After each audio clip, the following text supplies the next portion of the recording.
Hola guys and girls and welcome to a new Digimon TCG deck showcase video, this time featuring my deck with which I participated in the European Digimon Championship Finals, which is, as you can see right now, LordKnightmon, an old forgotten archetype which I managed to get into the top 32. In specific, I got 29th place, so did very well there, 6 wins, 2 losses. What my matchups were, you will find a Twitter thread in the description where you can see I did like a little journey there, what I faced and how the matches went, stuff like that.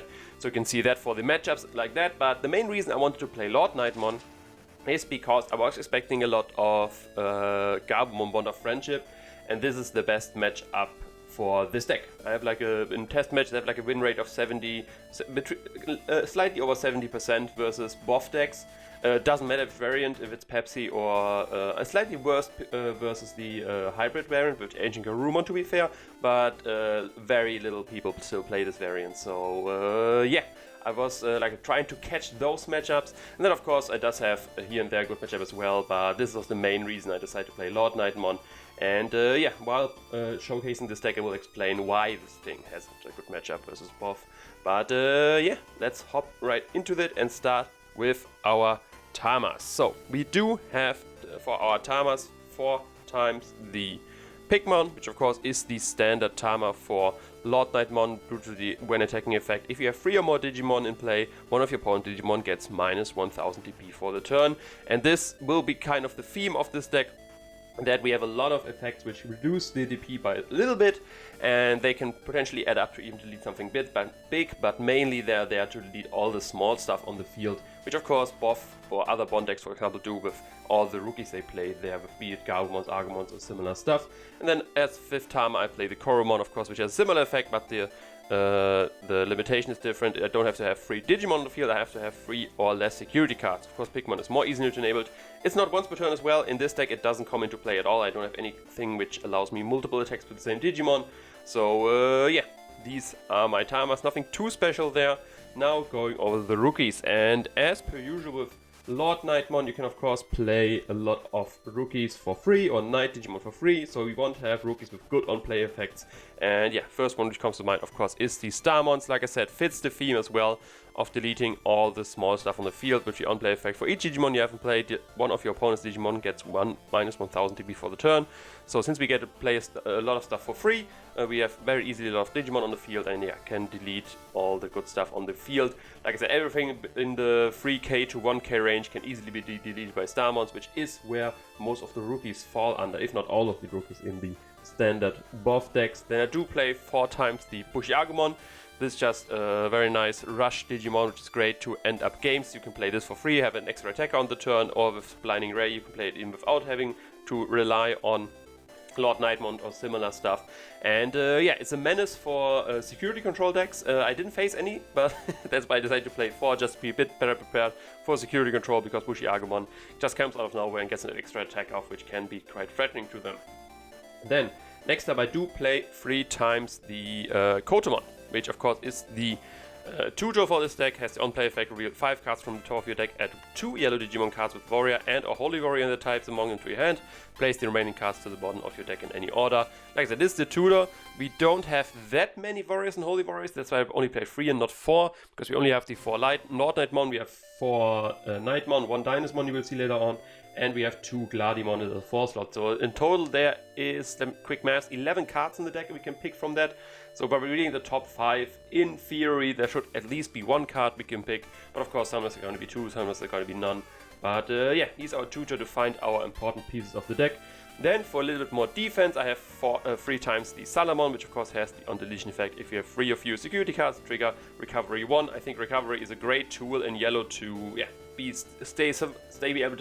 being able to survive and play a bit more defensive if you don't get the tools you need. And yeah, Salamon is a rookie which does that perfectly, and of course, which is nice as well, it does have the 4 cost, which together with Agumon 5 cost, makes it in the potential security control matchup that Ultimate Flare doesn't clear all of our rookies. That's why I decided to play 3 of that as well. And then one additional rookie we have right here, which is basically only there to be played for free as well for a bit more defense, is of course Lucemon, which has a great effect that you on play that you get to recover once more. And yeah, just a strong rookie which we can't evolve with. But yeah, with that I have my standard ratio of quick math. We see 14 rookies plus 1 Lucemon, which I don't count as regular rookie, but 14 rookies is what I like to play on my evolve rookies. And yeah, this is a rookie lineup.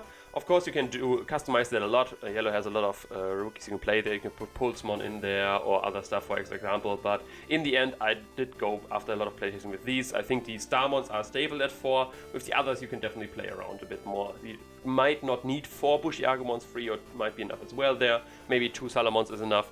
Like I said, you can play around a little bit there, but this is the distribution I went with.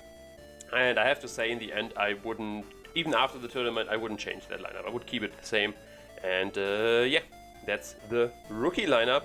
Now going over the level 4 Digimon, first of all we have one level 4 Digimon 4 times, which is the Apemon, which is just a vanilla, but it has 8k DP, which is quite a lot for level 4 Digimon, and it makes sure that yeah, you have a very high chance. If you run with this in security, usually only the level 5 or level 6 Digimon are strong enough to lead this thing, and not even all level 5 Digimon in most of the decks are not strong enough to hit over 8k, so it's a very nice tool to get early aggression on with your rookies, or you just evolve them into the rookie you just played, and then you get multiple security attacks off, because the opponent will have to struggle removing that, because for one, of course, the high DP matters in that regard, that it survives the security check, and of course, if it's then suspended on the field, the opponent has to attack with a pretty strong Digimon at least, most likely it's level 6 Digimon, to remove that, and that means it's open, of course, for a counterattack on our side to remove that as well. So yeah, just having vanilla with such a high DP set at level 4 already, so we don't have to invest a whole lot to get this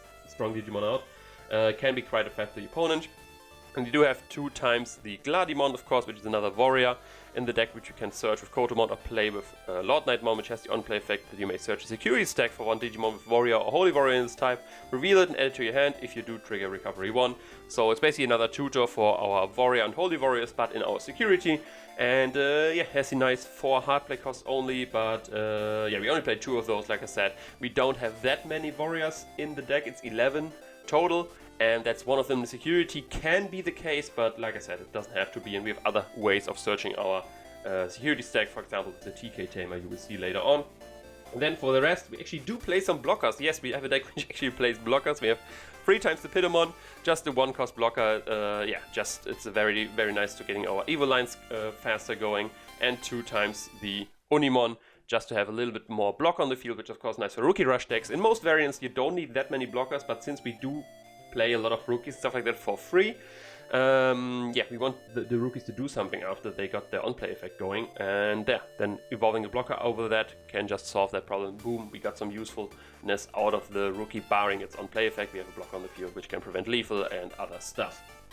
But yeah, you could definitely, like I said, with this, I think the 8-mons are great. It's I read on I read an article on Facebook about someone who used that and tried to try it out, and I have to agree it's a great level 4 Digimon, which I probably will do in all my yellow decks from now on. But the other ones you can maybe play around with. Like I said, blockers are not that common in the current meta game, because they're not that useful anymore to stop lethal. You're probably better off more recovering, but yeah, that's, like I said, then I would have to have more recovery options, which in level 4 Digimon Yellow doesn't have that many of. There are some, but not that many which fit in the deck. But yeah, that's, like I said, you can play around a little bit, but I think the most customizing you can do are definitely in the rookie slot. So now for the ultimates, of course, we play in level 5, no question asked, 4 times the Knightmon, which is a level 5 warrior with the on-play effect. One opponent's Digimon gets minus 4000 DP for the turn. And yeah, this is the reason you play LordKnightmon. You can attack with him and you get a free level 5 Digimon, plus a deletion on a smaller Digimon, or even a bigger one if you start adding these DP reduction effects up. And yeah, then it's all, you can decide what to do with it. You can evolve it into another level 6 Digimon, which is very threatening. You can keep it on the field as an attacker.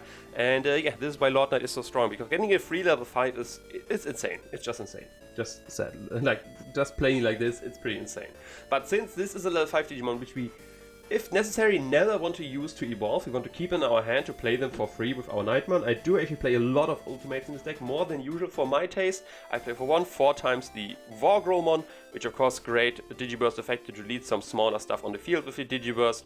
We can give one of our opponents minus 1000 DP for the turn, which is great. Like I said, we want to be able to delete all the small stuff on the field, be it with Knightmons, be it with Wargromons, be it with Starmons, be it with the Tamers or be it with some other cards in the deck.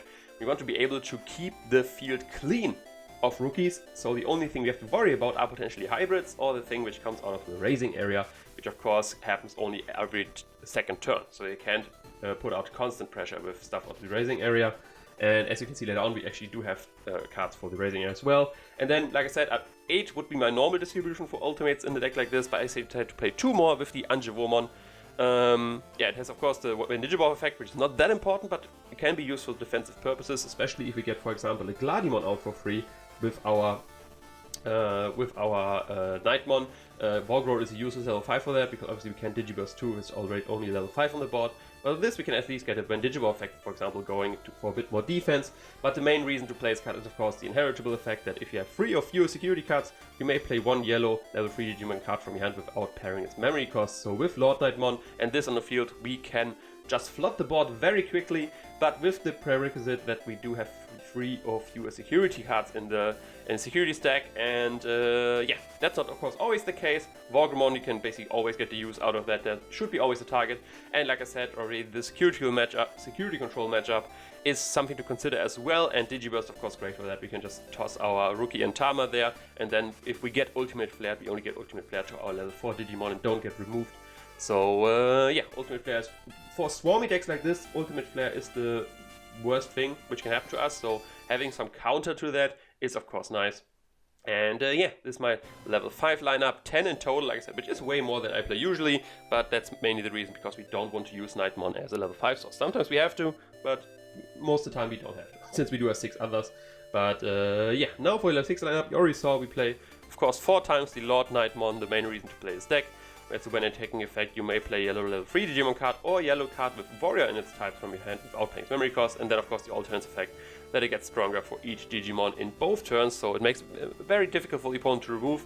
Sadly for both decks, still very easy to remove, since with each attack you can remove a Digimon on the field, make us weaker and weaker, but they have to sacrifice security for that, and what they cannot do is getting rid of our own security with, for example, Sakuyamon. That's why you play this card. This is an anti-meta call card.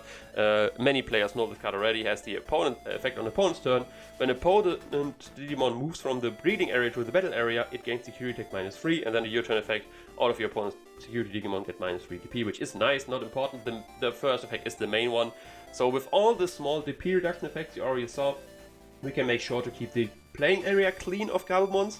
And with Sakuyamon on the field, we can make sure that the few, like this, every 2 turn threat out of the raising area is neutralized as well, at least for our security wise. Of course, it can still remove stuff, but that's not a trade the opponent always wants to do, sacrifice 2 security just to remove some Digimon on the field. And especially if we have, for example, a threat in the raising area waiting, we just retaliate and fill our bot very quickly again. And yeah, if all goes according to the plan, of course the dream is to attack with LordKnight, play a Knightmon for free, evolve a Sakuyamon on that, and boom, we have both our important level 6 Digimon on the field very quickly, very easily. And yeah, have a very good shot at keeping our opponent locked down, barring they are able to remove Sakuyamon, of course, which blue doesn't have that much good removal options, because most are just bouncing. And yeah, bouncing doesn't help if I can just play another Knightmon for free, and then boom, Sakuyamon is back. But yeah, and then as last Digimon, at first I was playing 3 Sakuyamons and 1 LordKnightmon, but I decided to add 1 Dynasmon in the end. For one, we can 2 them out as well, since he is a Holy Warrior with Gladiemon and Kotomon, stuff like that.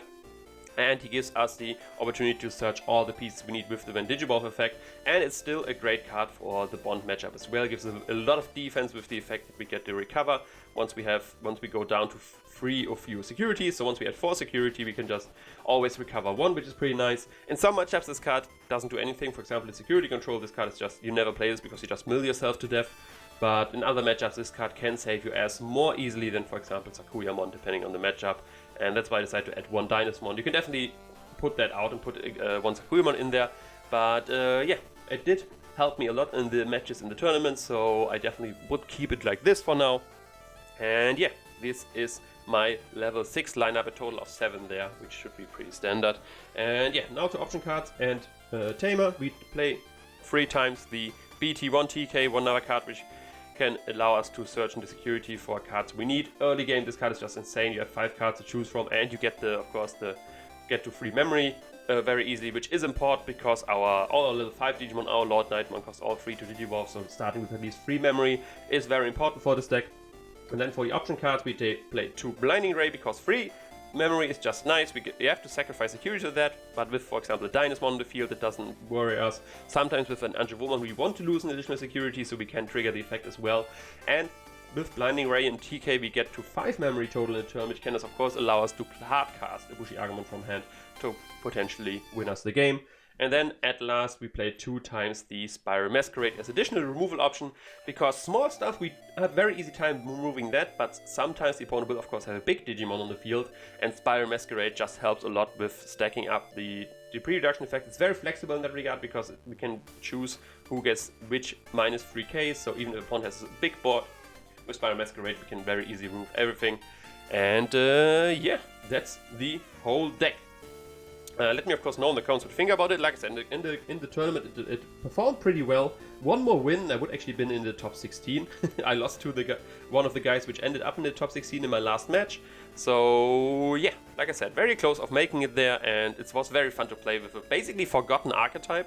I don't think there were a lot of LordKnightmon players in the tournament, so extra swag points I guess are there as well. And yeah, my meta call was correct. There's a lot of buff decks running around. I think I've faced versus buff 5 times in my 8 matches. And yeah, 1-3 lost 2 to be fair, so a little bit under my 70% win rate, but like you always said, you can see in my tournament report why it happened there. But yeah, that's basically all I can say for this deck. And yeah, if you want to try it out, have fun. It gets some more stuff to play around with in BT7. But definitely not going to be the strongest yellow deck for sure. Like with yellow hybrids, that's definitely going to be the king for some time. But I had some fun with LordKnightmon. I will try to have some more fun with him because I love swarmy tactics. But that's all from me. I hope you enjoyed. If you did, of course, leave a like, comment, subscribe. You know the deal. Hit me up to on Facebook. All the links in the description. And I will see you another time. Ciao.